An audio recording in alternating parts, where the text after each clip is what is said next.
it's time to make Moroccan red lentil soup. First, you wash the lentils very, very well. Then you chop onion and saute it. And then we're going to have some fresh garlic to go in. Saute, saute, saute. Shh. Don't tell the vampires, but there's lots of garlic in there. Chop and hold the phone at the same time, but we're getting carrots chopped up. I think I got almost a quart of carrots here all chopped up. And then we're back over here to the pot. And let me mention to you, this is a big ass pot. That means we are going to make lots of soup. So I threw a bunch of spices in there. You got to temper up those spices. That's what brings all those delicious flavors out. You do this after you saute the onions and garlic and temper the spices. Okay, so we got the spices pretty well tempered. That now, take this quart of carrots. Ugh, just give me a minute. I'm one-handed. I'm going to dump them right in there because these need to saute with the rest just for a little bit.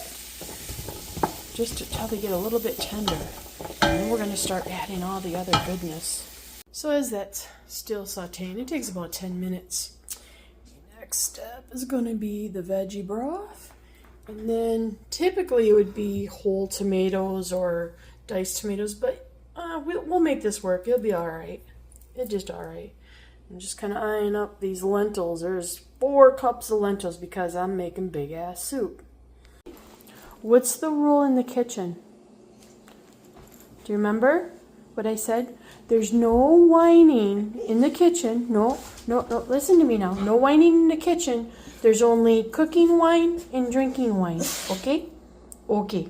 I may or may not have mentioned that I put a little bit of squeeze of lemon juice in there. Recipe doesn't call for it, but the citrus of the lemon helps bring those flavors out. Guys, we're getting ready for the next step. Next, we're going to add a big ass can of crushed tomatoes. Oh, look at that. Just look at it, look at it, look at it. Beautiful, eh? A person that doesn't like to waste things. So the next step is veggie broth. But you can see there's some leftover tomatoes in there. We're going to just take and pour some of that veggie broth in there to rinse the rest of that tomato juice into the pot.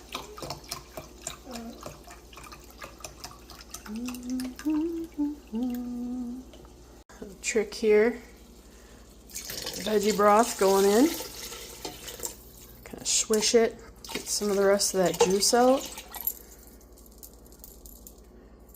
Got a lot of lentils going in, and I just filled up a can. I'll probably put like 1 or 2 cans of water. And again, using as much as I can of this crushed tomatoes to get all the juice out of it. So there's one. Take a look. Yeah, I might add another one because there's a lot of lentils. It's got to fill that. Total, I did about 3 cans of water, however big that big ass can of tomatoes was. So we're going to kind of bring this to a boil for a bit, and next up we'll be adding the lentils, and then we're going to cook those lentils down, and then when that's all done, I'll teach you the next step. It's almost time to add the red lentils. We're going to give it one more good rinse. You should always rinse your lentils very well, just like you would with your vegetables and everything else. You want to get all those toxins off. Just keep everything nice and healthy.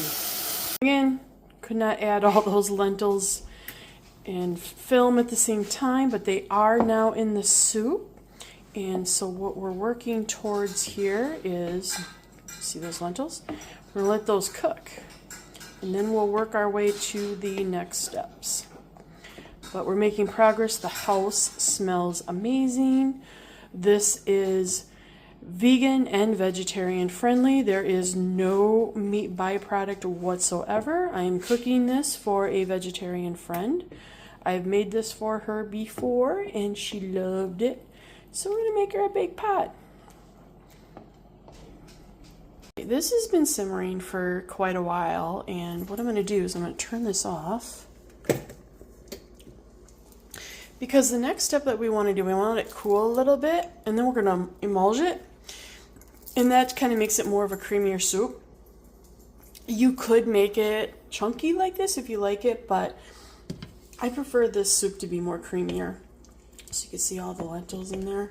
And so we're going to let it cool a little, because you never want to do that when it's super hot, because that can spatter and cause injuries. I'm wondering what I'm going to serve it with. So here we have, and I do not know if it's Shar, gluten-free baguette, and I am gluten intolerant, and my friend doesn't mind my gluten intolerance as long as I don't mind her diet of vegetarian, and so it goes pretty well together. And so what I'm going to do is I am going to slice this baguette in half, and I'm going to garlic butter it up and throw it into the broiler and broil it into some garlic toast. All right, so for the garlic bread or garlic toast, I have just minced my garlic.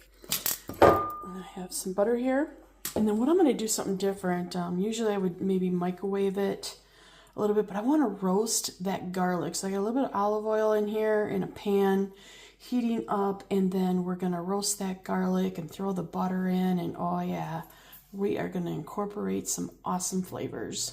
Got the garlic flavor going. Smelling good. Pretty soon I'm going to cool this down a little bit and start adding the butter. We don't want to burn the butter, so we got to be careful. Right now I just want to get that garlic roasted. All right, we got that garlic roasting, and I think I'm going to start adding some pats of butter. Let's go with 4 pats. Let's see, that's about 4 tablespoons, so let's see how that goes. So the butter is incorporated nicely. I did add a little bit of Celtic salt, again, just to give a little bit of flavor added to the garlic bread. Butter is pretty much melted, so I turned the heat off, and now I'm going to bring this on over, and the next step is basting the bread. So the bread is all ready to go into the oven soon. It's basted in there, and I kind of want to let those flavors just set into the bread a little bit before we do that, so it'll be the last step of everything. So the soup is slightly cooled, and now we're going to do with the emulger, and we're just going to until it becomes creamy. So it's now more of a creamier soup. You can see all the chunks are missing, and it's pretty much ready to be served. I could have used a little less water, but you know what? That's okay. Some people like it thick, some people like it thin. This one's just going to be a little thin this time, but it's still going to be pretty flavorful. All right, we're in the home stretch for dinner. I got the bread ready to turn the broiler on soon to make us the garlic toast. The soup is sitting and waiting, and just waiting for my friend to come home and for us to enjoy a nice dinner. And now we wait while I look at this pretty plant. Guys, there you have it. Garlic bread's done. I'm just gonna leave it in the oven so it stays warm. Soup is still okay. Friends running late. That's all right. Dinner will be ready. How is it? I cannot wait, but I'm so hungry I've got to eat this first.